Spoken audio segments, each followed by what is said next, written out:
You're listening to No Lies Radio, coming to you 24/7 from the San Francisco Bay Area north of Berkeley. Your radio station for the truth, peace, justice, freedom, and more power to the people.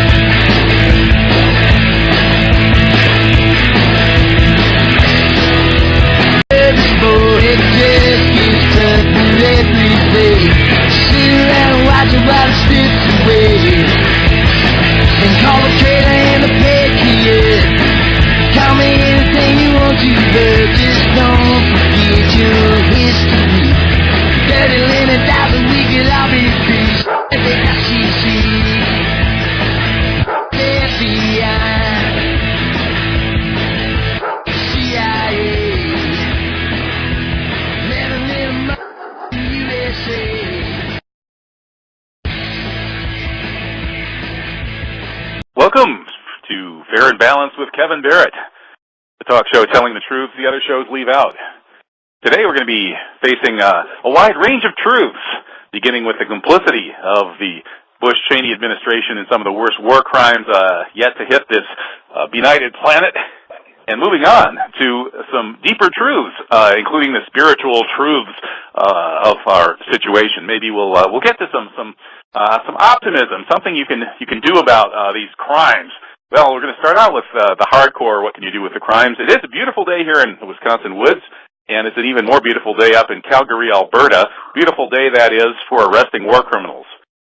You know, the shoe thrower, Montetta Zaidi, recently was sentenced to 3 years in jail for hurling a shoe in the general direction of George W. Bush's head. And they just gave him 3 years, and you know he's sitting there in his cell, you know, probably really regretting that he threw that shoe at Bush. He's wishing he'd thrown a hand grenade. Now, I'm not advocating that, by the way. I certainly wouldn't throw anything like that at Bush, but I would like to see the book thrown at Bush. That's right. Let's throw the book at Bush. Let's grab him for war crimes, and where better to do that than in Calgary, Alberta, where he is making his visit as his first visit to a foreign country as a private citizen.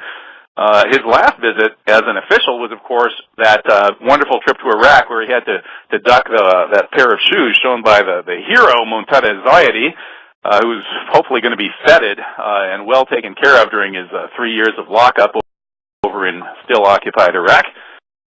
He's coming into Calgary, and he'll be getting a rousing welcome from a bunch of folks up there north of the border who have been calling on the Mounties to come in there and bust this guy. I mean, if they could go after Snidely Whiplash, who is a two-bit bad guy compared to Bush, the least they can do is go grab George W. Bush, who took a once great nation and turned it on a path to evil. Well, we're going to be talking today in the first half hour with Joshua Blakeney.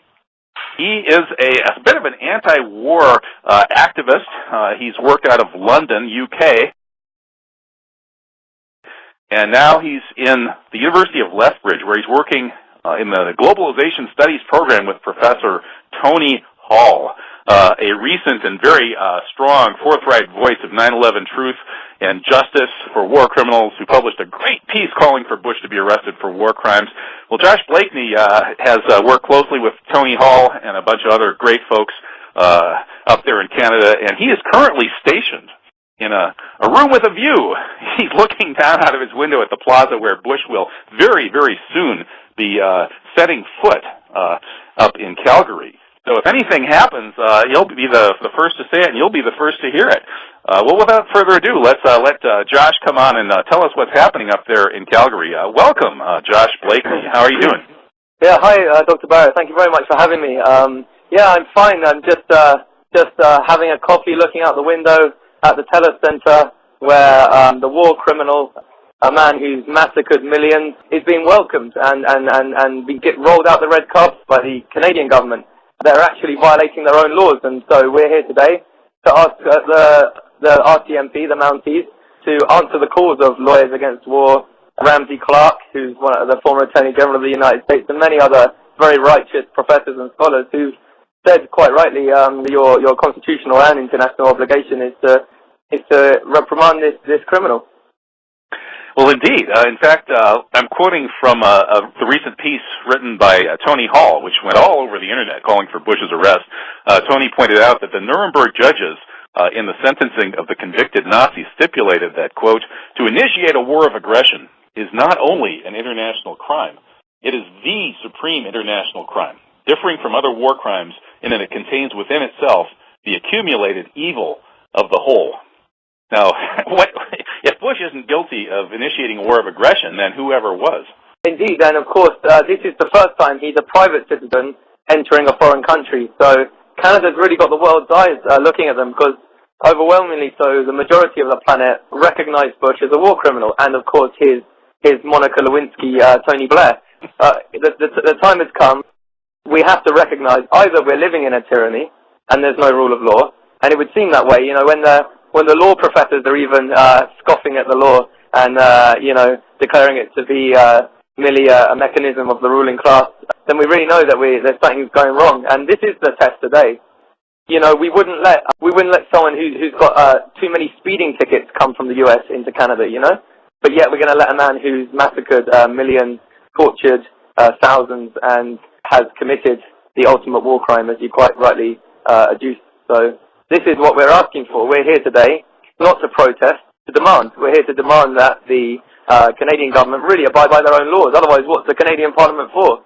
Why do we have a parliament? Why do we have government? Surely any so-called civilized society, a society that's willing to impose its will and spread that civilization on a civilization mission to other polities, surely the most fundamental tenet of that society, of any society, would be the rule of law. And if we don't have a rule of law, we're demanding that the government at least come clear and say we're living in a tyranny. Please can we be told that? Well, it's a really interesting situation when, as you said, the law professors are actually scoffing at the law and saying that it's just a tool of the ruling elite, or you have the neocons who are saying that the sovereign is above the law.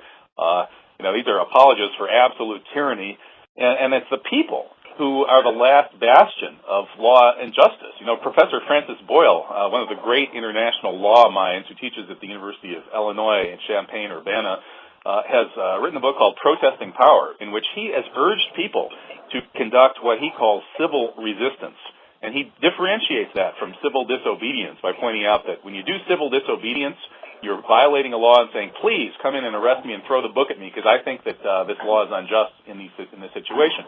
But civil resistance is when you say that, look, this guy is a war criminal. You're not arresting him. There's a criminal mafia that's preventing him from being arrested, so I'm going to come in and arrest him. And go ahead, and then you can arrest me for trying to arrest him, and we'll explain to the jury that international law supersedes local law. And this strategy that Francis Boyle discusses in his book, Protesting Power, is actually, it's been met with a pretty friendly reception by various courtrooms and juries. So I would like to see more people going out and intentionally trying to get arrested by arresting war criminals like Bush.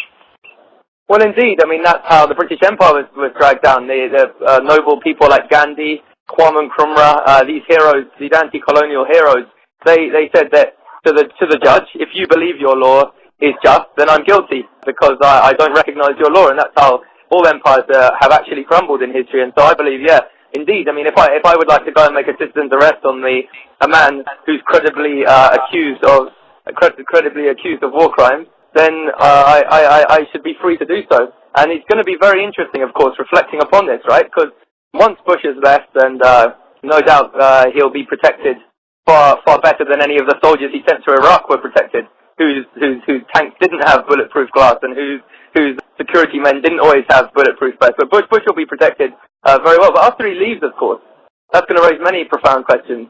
Which judges didn't provide an arrest warrant? Which police chiefs didn't respond to the request of the Lawyers Against War? Which ministers, which elected supposedly accountable in a supposed democratic society, which ministers refused to be accountable? And of course, in Canada, of course, the Prime Minister is not the head of state. So what happens when you have a Prime Minister who's a terrorist? What happens when you have a Prime Minister who's complicit with crime?